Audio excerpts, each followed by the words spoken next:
اعوذ باللہ السمیع العلیم من الشیطان الرجیم بسم اللہ الرحمن الرحیم۔ شہادت علی الشہادہ کے حوالے سے چند گزارشات تھیں، لیکن سب سے پہلی بات وہ یہ ہے کہ اللہ تعالیٰ قرآن مجید فرقان حمید میں سورہ بقرہ آیت نمبر 140 میں فرماتے ہیں کہ اس شخص سے بڑا ظالم اور کون ہوگا جس کے ذمے اللہ کی طرف سے ایک گواہی اور وہ اس کو چھپا جائے۔ پھر سورۃ بقرہ آیت 282 میں اللہ فرماتے ہیں کہ گواہوں کو جب گواہی کے لیے بلایا جائے تو انہیں انکار نہیں کرنا چاہیے۔ پھر اللہ سورہ بقرہ کی آیت 283 میں ہی فرماتے ہیں کہ شہادت کو ہرگز نہ چھپاؤ، جو شہادت چھپاتا ہے اس کا دل گناہوں کے ساتھ آلودہ ہے۔ پھر سورۃ المائدہ آیت نمبر 8 میں اللہ فرماتے ہیں کہ اللہ کی خاطر سچائی پر قائم رہنے والے اور انصاف کی گواہی دینے والے بن جاؤ،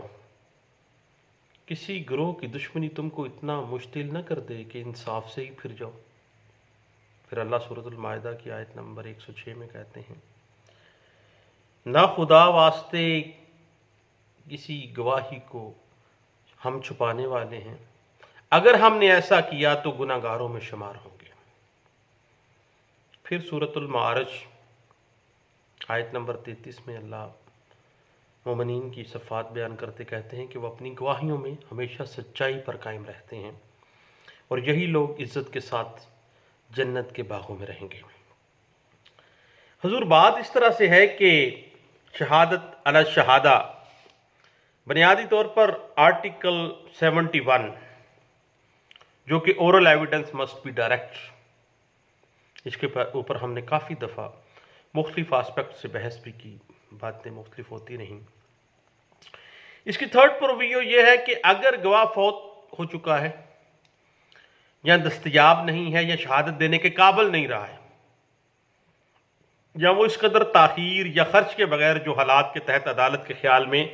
نامناسب ہوں عدالت میں پیش نہ کیا جا سکتا ہو، تو پھر پارٹی کو اس بات کا حق حاصل ہوگا کہ حدود کے مقدمات کے ما سوا وہ شہادت علی الشہادہ پیش کر دے، جس کے ذریعے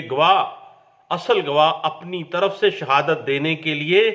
2 فرا گواہوں کو مقرر کر سکتا ہے، یعنی جن کو وہ مقرر کرے گا ان کو فرا گواہ کہا جائے گا۔ اب صاحب بات اس طرح سے ہے کہ شہادت علی الشہادہ کا جو اصول ہے آرٹیکل 71 قانون شہادت آرڈر 1984 خالصتاً اسلامی فقہ کے اصولوں پر مبنی ہے۔ فقہ اسلامی کے مطابق جب کوئی شخص معذوری یا مجبوری کی بنا پر بطور گواہ عدالت کے روبرو پیش ہو کر شہادت نہیں دے سکتا تو اس کی جگہ پر دوسرا شخص شہادت دے سکتا ہے، اگر دوسرا نہ دے سکے تو تیسرا شخص دے سکتا ہے، اور ایسی شہادت کو شہادت علی الشہادہ کہا جاتا ہے۔ جو اصل گواہ ہے وہ اپنی طرف سے 2 گواہان مقرر کرتا ہے اور دوسرے جو گواہان ہیں ان کو فرع گواہ کہا جاتا ہے۔ پچھلے دنوں اسلام کا قانون شہادت ایک بڑی اعلیٰ کتاب ہے مولانا سید متین ہاشمی صاحب کی، اس میں انہوں نے شہادت علی الشہادہ کی بڑی اچھی انٹرپریٹیشن کی۔ اس میں انہوں نے اسلامی فقہ کی ایک کتاب در مختار والیوم 2 پیج نمبر 100 کا حوالہ دیا تھا کہ شہادت علی الشہادہ کی صورت یہ ہوگی کہ اصل جو گواہ ہے وہ فرع گواہ کو مخاطب کر کے یہ کہے کہ تم میری اس شہادت پر گواہ بن جاؤ اور میں یہ شہادت دیتا ہوں جو وہ شہادت دینا چاہتا ہے، مثلا کہ فلاں شخص کے فلاں شخص پر اتنے روپے باقی ہیں۔ اب وہ شہادت جو وہ دینا چاہتا تھا وہ اس نے فرع گواہ کے سامنے بیان کر دی،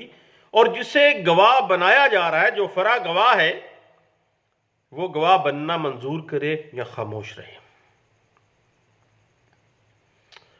اور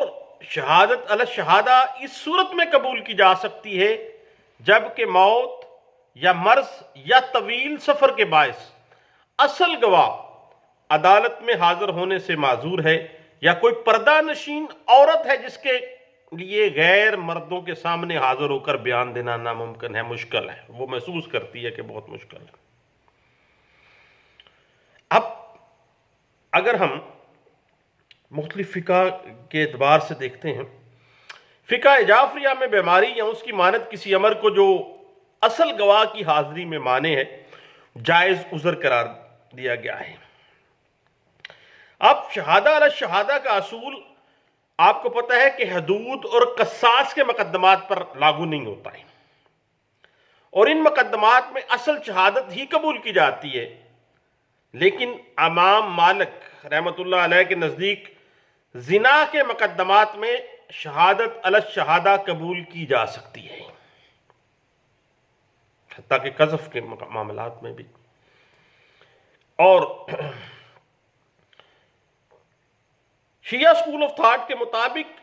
جو پبلک امپورٹنس کے میٹر ہیں، حقوق الناس جن کو کہا جاتا ہے، ان تمام معاملات میں شہادت علی الشہادہ جو ہے وہ لی جا سکتی ہے۔ اب صاحب اگر ہم شہادہ علی الشہادہ کی کچھ شرائط کو دیکھنا چاہیں، کچھ کنڈیشنز کو دیکھنا چاہیں، کچھ ایسنشلز کو دیکھنا چاہیں، تو سب سے پہلی بات یہ ہے کہ فرع گواہ یعنی اصل گواہ جن گواہان کو اپنی جگہ پر گواہی کے لیے بھیجنا چاہ رہا ہے وہ مرد ہو سکتے ہیں، خواہ اصل گواہ عورت ہی کیوں نہ ہو۔ ہے وہ اصل گواہ عورت، لیکن وہ دو مردوں کو فرع گواہ کے طور پہ پیش کرنا چاہ رہی ہے۔ دوسری شرط یہ ہے کہ اصل شہادت غیر مقبول ہو جانے کی صورت میں جو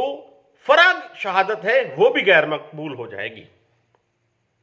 یعنی اپریسیشن آف ایویڈنس یا اس کی اپریزل کے جہاں تک معاملہ ہے، اگر اصل شہادت جو ہے وہ غیر مقبول ہو گئی تو فرع شہادت بھی غیر مقبول ہو گئی۔ تیسری کنڈیشن ہے کہ شہادت جب عدالت میں پیش کر دی جائے گی تو اصل گواہ اور فرع گواہ دونوں پر جرا کی جائے گی اور ان کی تعدیل ہوگی، باقاعدہ طور پر ان کو کمپیٹیبل کیا جائے گا، کنٹراسٹ کیا جائے گا۔ چوتھی کنڈیشن یہ ہے کہ فرع گواہ جو ہے وہ اصل گواہ کی پہچان کرے گا کہ یہ ہے اصل گواہ جس نے مجھے شہادت کے لیے بھیجا ہے۔ پانچویں کنڈیشن یہ ہے کہ اصل گواہ شہادت دینے سے انکار کر دے تو فرع گواہ کی شہادت بھی ختم، قبول ہی نہیں کی جائے گی۔ چھٹی کنڈیشن یہ ہے کہ فرع گواہ کی شہادت ہو جانے کے بعد اگر اصل گواہ عدالت میں پیش ہو جائے تو فرع گواہ کے بیان کی بنیاد کے اوپر حکم نہیں دیا جائے گا کسی قسم کا بھی، بلکہ اصل گواہ جو ہے اس کے بیان کو مد نظر رکھا جائے گا حکم کے حوالے سے۔ اس کے بعد ساتویں کنڈیشن یہ ہے کہ اگر ایک دفعہ اصل گواہ نے فرع گواہ مقرر کر دیے ہیں تو پھر ان کو شہادت سے نہیں وہ روک سکتا۔ اور آٹھویں کنڈیشن یہ ہے کہ اصل گواہ کا فرع گواہ صرف وہ ہو سکے گا جسے اصل گواہ مخاطب کر کے شہادت دینے کے لیے کہے گا کہ میں اس بات کی شہادتی ہوں اس بات کا کہ فلاں نے فلاں کے اتنے پیسے دینے ہیں اور تم میری طرف سے گواہی دو گے، اس کو مخاطب کر کے کہا ہو۔ اور یاد رکھیے گا کہ ایسی شہادت کے لیے یہ بھی ضروری ہے کہ ایک اصل گواہ پر ایک شخص گواہ نہیں بن سکتا، بلکہ ضروری ہے کہ دو آدمی گواہ بنیں گے۔ یہ بات آرٹیکل 71 قانون شہادت آرڈر 1984 کے علاوہ، تھرڈ پروویزو کے علاوہ فقہ اسلامی کی ایک مشہور کتاب معین الاحکام پیج 138 جو ہے وہ اس بات کو انٹرپریٹ کر دیتی ہے۔ اب اس بات کی اگر مزید انٹرپریٹیشن آپ دیکھنا چاہیں تو All India Reporter 1997 Supreme Court page 2076، All India Reporter 2004 Supreme Court page